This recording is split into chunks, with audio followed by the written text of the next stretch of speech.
Hi, this is a brief video about reopening our churches at Prospect, Trinity, and Asbury United Methodist Churches in Harrington, Delaware. My name is the Reverend Dr. Lawrence Jameson.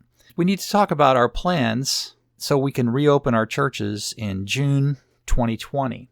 Now, Bishop Peggy Johnson had a Zoom meeting for the Dover District on Wednesday, May the 13th, 2020, and there were about 81 pastors and laypersons who attended. And she talked about the things that we're all going to need to do in order to get ready for the day when we reopen our churches for worship. Now, I recorded that 1-hour meeting, and the link is included in the description to this video. I also included a link to the guidelines document that comes from our conference.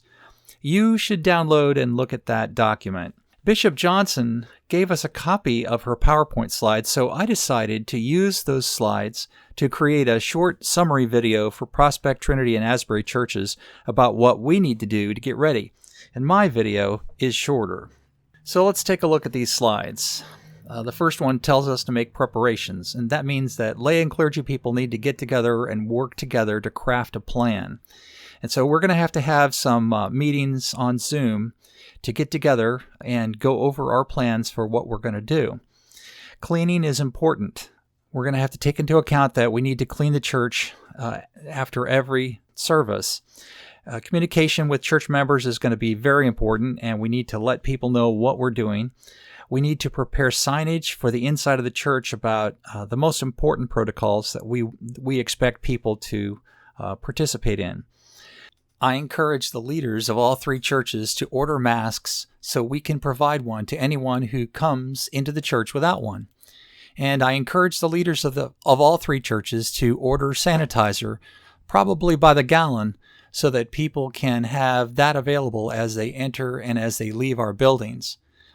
I have already ordered 500 prepackaged communion kits. That's something we are not used to here. Prepackaged communion kits are made for individuals and they are disposable.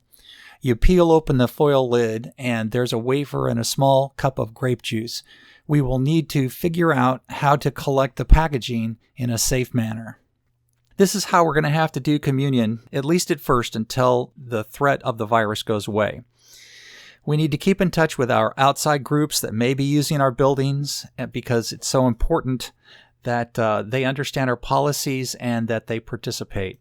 Okay, so there's going to be limited access at first, and we're going to have to continue our social distancing when we have services. So we're going to have to spread out into all the pews. It's going to look very different when we go back to our churches. We're going to all have to spread out. Masks will be required and hand sanitizer upon entry. And this will make our services look very different. And I just want to get you emotionally ready for this because it's not going to be like it was before. We are not allowed to pass the peace. We're not allowed to touch each other or shake hands at the front door. There is no corporate singing allowed. Now that was really shocking to me. I did not expect that when the bishop said that. But apparently when we sing, it creates droplets that go into the air and creates a real hazard. Not only are we going to be wearing masks, but we're not going to sing either. So offering baskets are going to be available because we won't be able to pass the plate. No childcare or children's programs are going to be allowed at first. No social hours with food is going to be allowed at the very beginning, and Lord willing, as things progress, we'll reintroduce those things. We're going to encourage vulnerable communities to continue to stay at home and watch the services online. Funerals and weddings will still be in small numbers according to the state regulations, and we're going to have to pay attention to that. Communion with disposable elements, we've already touched on that. If we have any baptisms, parents are going to have to hold the child. The pastor will go ahead and baptize them in the arms of their parents. We're going to continue having meetings as much as possible on Zoom. Drive-in parking lot services are allowed, and I am seriously considering doing some parking lot services. We had a beautiful Easter service in a field, and then we had a Mother's Day service in a field.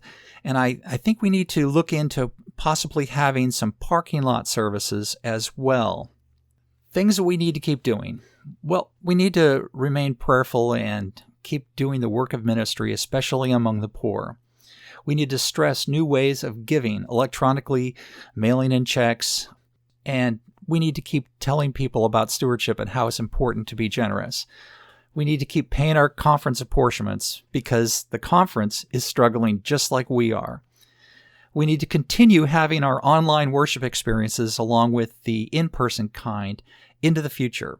And so this is something that all the churches have embraced in our conference, that they're all having these online services, and the bishop is encouraging us to continue having those online services even when we reopen our churches. And of course, we need to keep following the state, local, and CDC announcements for updates. Here's some final thoughts. We need to realize that this is a fluid situation and we need to be flexible because the governor comes out every week, twice a week, and he makes modifications to his rules. And so we need to keep in close contact with church members by phone and by email, and high tech requires high level of contact. So, dear ones, keep calling each other on the phone, keep looking after one another in love, and always keep in ministry with those who have suffered the most from this pandemic. Keep close to God through the means of grace that strengthens our faith and fuels our ministries. Thanks so much for listening to this briefing, and I look forward to visiting with many of you online as we chart a new course for the future.